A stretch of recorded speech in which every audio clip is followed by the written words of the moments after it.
Eh ben, salut à tous, je vous arrive avec une creepypasta, ça s'appelle Aki et Sora. Bon, faut savoir que ces deux personnes-là, Aki et Sora, la fille c'est Aki et le gars c'est Sora.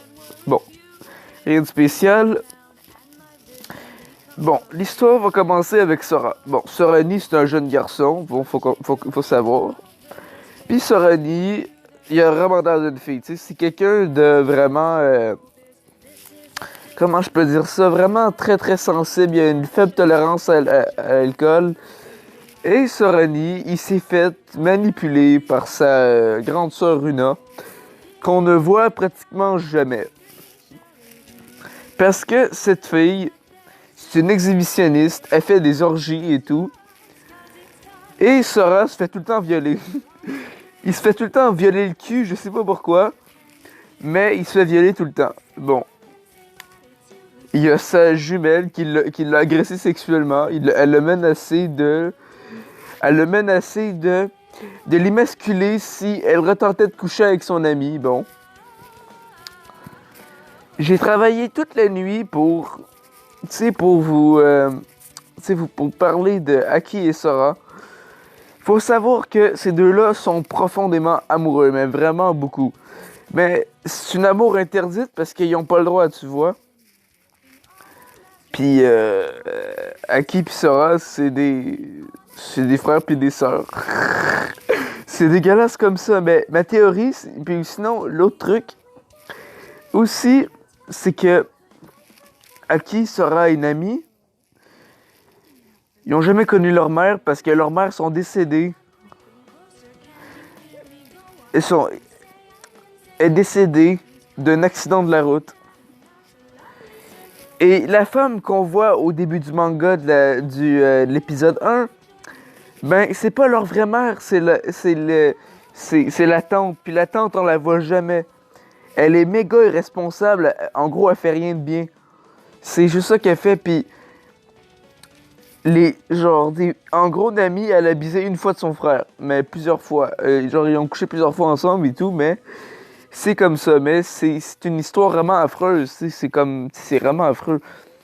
Genre, moi, j'ai voulu comprendre parce qu'en gros, genre, à la base, c'était en japonais, pas en anglais. Puis je voulais comprendre c'était quoi l'histoire. Puis quand j'ai lu l'histoire au complet, je me suis dit, mais putain, mais qu'est-ce que je fous là, merde? C'était vraiment atroce, là, toutes les choses que j'ai lues et tout. En gros, Aki et Sora, ils font ça n'importe où. Dans le gymnase, dans la salle de classe, même dans une putain de grande roue, ils font ça partout. Et c'est que l'histoire, c'est que j'ai une théorie aussi. Les parents, peut-être que ces enfants-là sont laissés à eux-mêmes parce que c'est même pas encore des adultes. Sora, il est encore tout jeune et Akine, c'est une fille plus vieille. Elle doit à peu près avoir mon âge.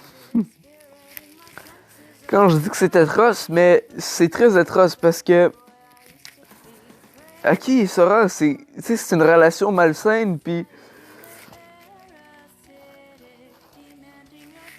ils peuvent pas se résister les deux. En gros, en gros, genre, ils se résistent pas, genre, en gros, genre, comme toutes les fois qu'ils se voient, ils sont genre juste à côté, ils veulent baiser. C'est juste ça qu'ils veulent faire.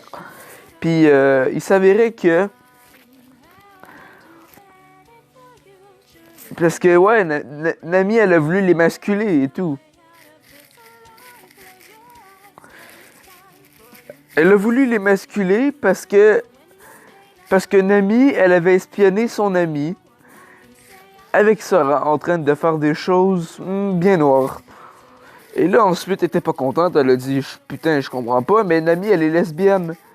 Donc, en plus, Nami, elle avait dit à Sora ou à Nami, je veux vous sortir ensemble, mais putain, c'est un peu de ta faute, ce qui arrive en ce moment.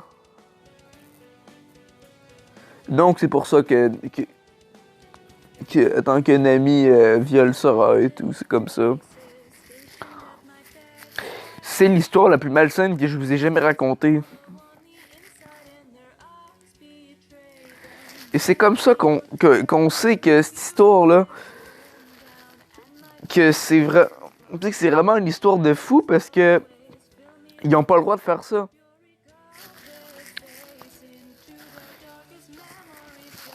Et le père, savez-vous ce qu'il dit? Genre, genre c'est comme il est advenu du père. Le père, on l'a jamais vu.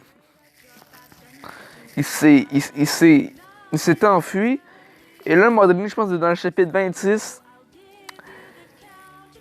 il, il demande à Sora à Sora Annie et à qui de, genre, de venir habiter chez lui. Mais chose qu'il va vite découvrir qu'ils couchaient ensemble les deux. Puis là, genre les deux, genre les a surpris. Et c'était vraiment le drame parce que il les a vraiment surpris en train de faire ces cochonneries-là. Il les a vraiment punis, genre vraiment beaucoup.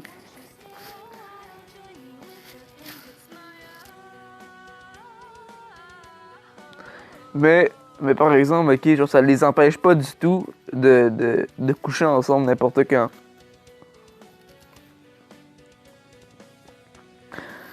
Mais quand tu vois les mangas et tu comprends pas trop l'anglais, tu te dis, mais putain, c'est beau, c'est de la tendresse et tout, mais non, en fait, non. Parce que en gros, genre, tu vois juste trois mangas, c'est que c'est comme pas vraiment la partie de la vérité au complet. Parce que quand tu vois trois mangas et tu lis genre les 36 livres au complet, tu te dis, mais qu'est-ce qui se passe au fait? Je comprends pas. Et là, c'est pour ça que je me suis dit, tout ce que vous savez sur les mangas normales, je l'ai retourné et je vais vous défoncer ensuite. En gros, vous savez. Cette histoire-là, c'est du black metal, du sexe et du viol, de la torture, des orgies et tout. C'était vraiment affreux, sérieux, je vous dis, là, c'est quelque chose de vraiment très grave. Et tout le monde sait que,